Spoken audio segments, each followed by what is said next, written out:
Hi, it's Alex.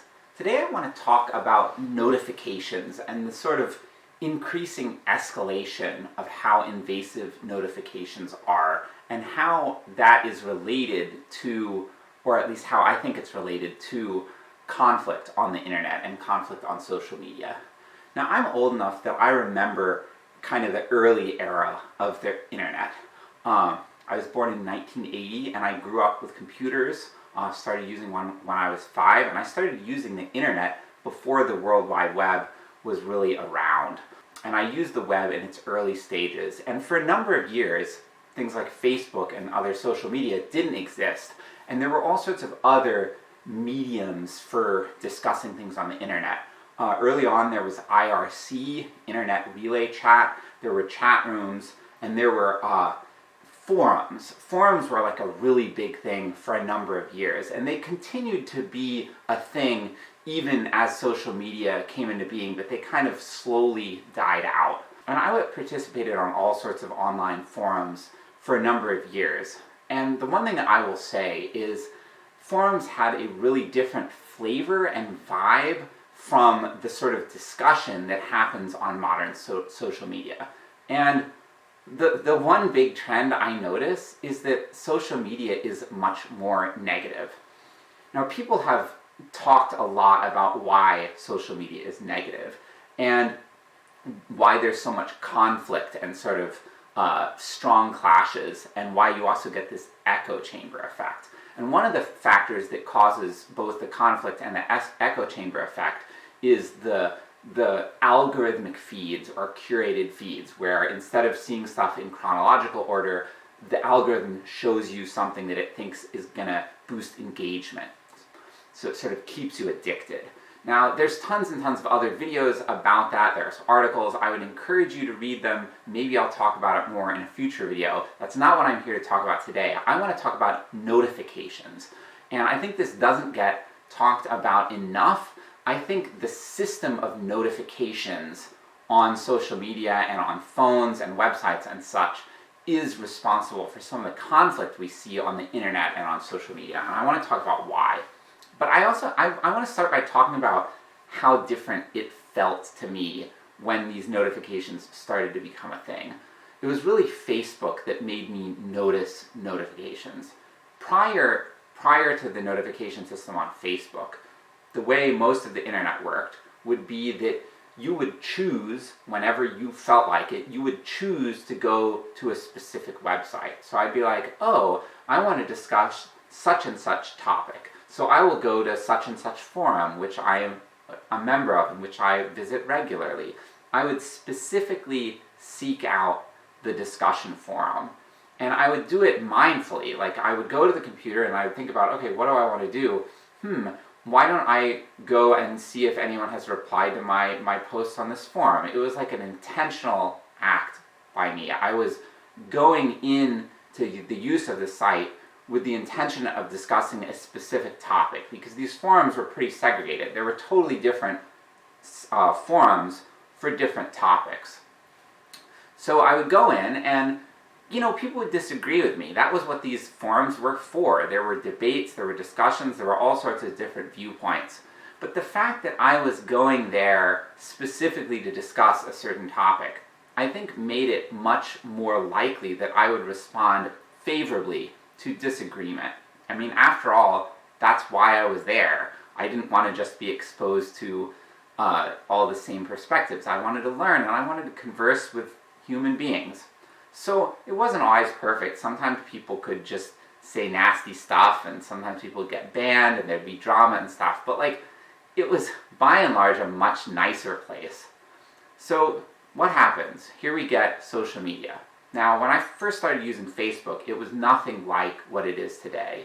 There was no feed, there was no status updates or anything. You weren't posting and sharing stuff. It was just like you create a profile, you kind of network with people, and so on. But somewhere along the line, they added a feed, and they added this whole system of commenting on things that other people share.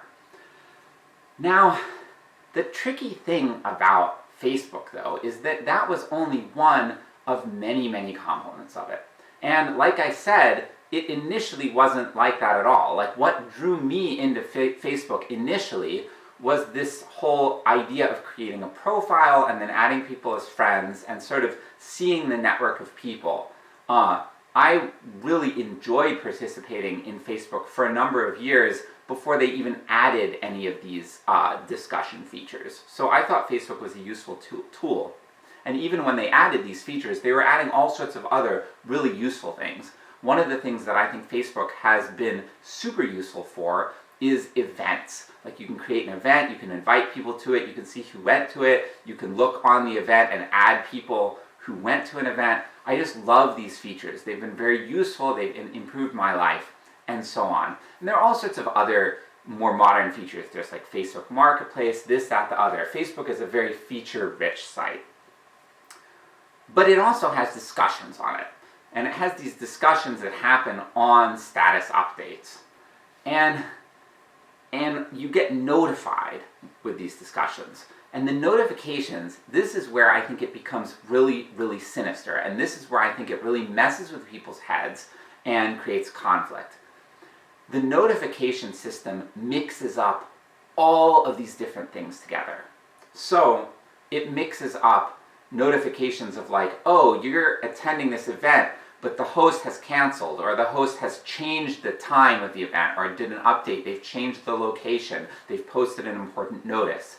And then you belong to a group, you belong to a bunch of different groups, and you receive notifications for posts in all these different groups, all at once, all in this one feed, and who knows what order they appear in. It is not in chronological order, it is in whatever order their algorithm decides it wants you to see it in. And let me tell you, they are not optimizing the order of those notifications for your own benefit. They are optimizing it for their benefit. They want to keep you addicted to this, they want to keep you on the site. Well, how do you get people addicted?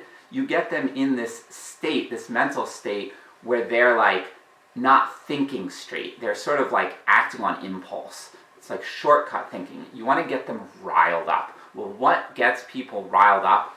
Conflict. So, right there's a broken system of incentives. And the effect on you is pretty pernicious. I was talking earlier about forums.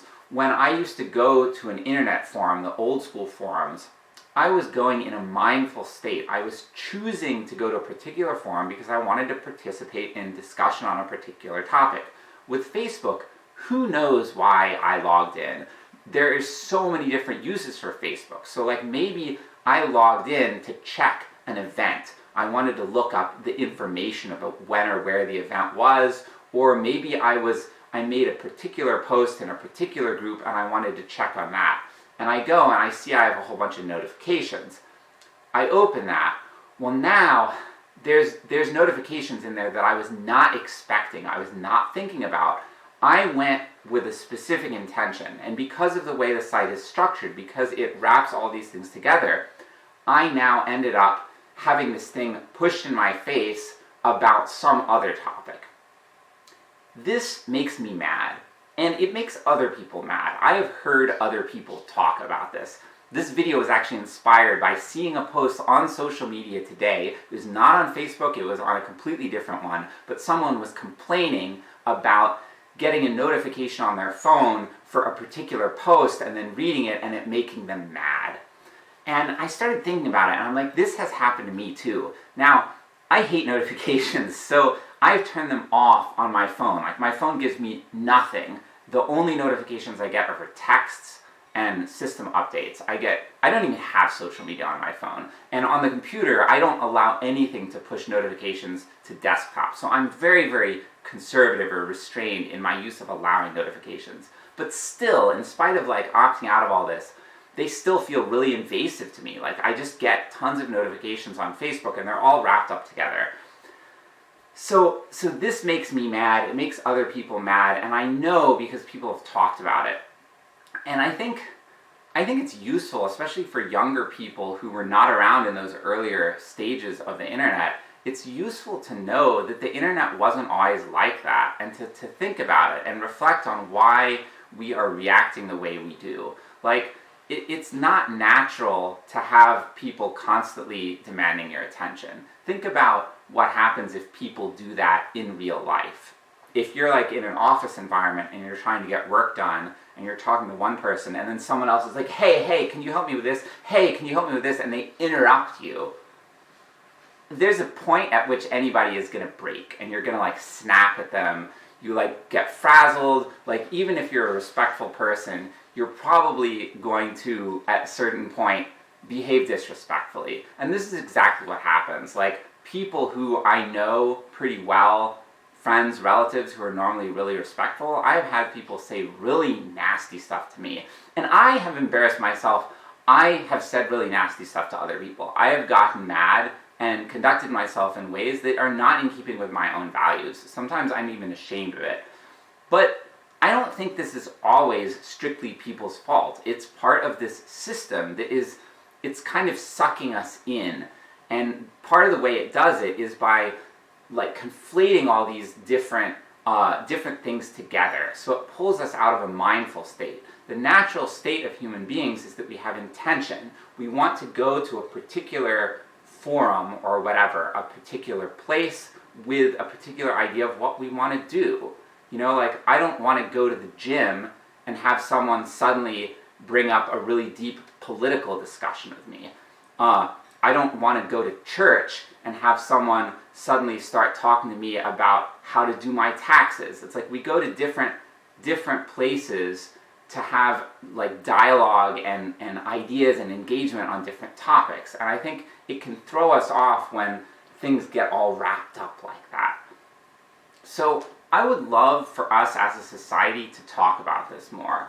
But in the absence of fixing these things, I think there are quite a few things that you can do to protect yourself from this. I already mentioned earlier, I have done a lot of this. I do not have social media on my phone, and anything that I do install on my phone, I do have one social media app actually, but I have notifications disabled for it. I do not get notifications for DMs, I do not get notifications for anything related to that app. And that's true of every single app on my phone except for the system apps and texts. That is the only thing that I get notifications for. So that's one of the things I do. And the second thing I do is similar. On my computer, I have disabled any sort of push notifications. No program sends me push notifications. No, like the web browser is hard disabled. I do not ever allow any website to send me push notifications. Frankly, it makes me angry that the programmers even ask. It's an intrusion into my privacy, and I don't tolerate it, and I don't want you or anyone to tolerate it. Just say no to all this stuff. That does not fix the problem. It's like a damage control thing.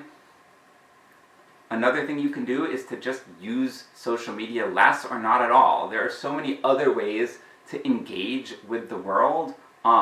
If you find that you're getting sucked into this stuff, just stop posting on social media. Stop posting comments. Stop replying to other people's comments. One thing that I've done, I get hundreds of notifications on Facebook. It's out of control, and it's because I share stuff professionally related to my plant website, bplant.org. I can't possibly keep up with this stuff, so I just don't read my notifications. Like, I'll log on and I'll have 30, and I might respond to one or two. I might read the comment or something. That helps me control my sanity. So you can, even if you do still use the notification system, take it with a grain of salt. Don't make a big deal out of it. I think that's another thing that can help control this sort of negativity. And maybe be mindful about other stuff. One thing I'm guilty of, I comment too much on other people's stuff, so I have to exercise some restraint.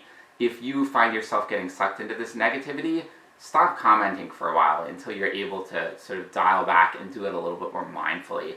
And then lastly, anything that you can do to improve your mindfulness in general, like talk about mindfulness meditation, just intentionality in your life. Think about what you're doing, why you're doing it.